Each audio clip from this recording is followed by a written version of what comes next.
Hi everyone, welcome back to How to Fix Online.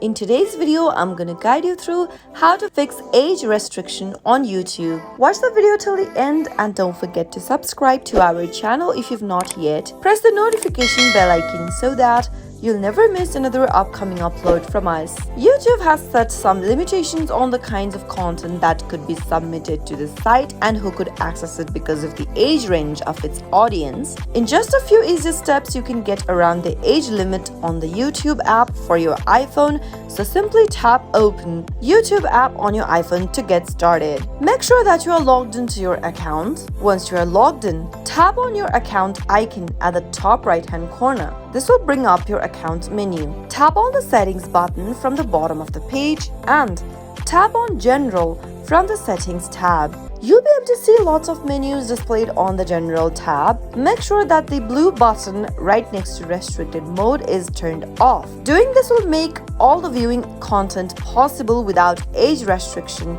and you'll be able to solve your issue. That was how you can easily fix age restriction on YouTube. I hope you found the video to be helpful. If it was, go ahead and give us a thumbs up. I'll be back soon with more videos like this. Thank you for watching.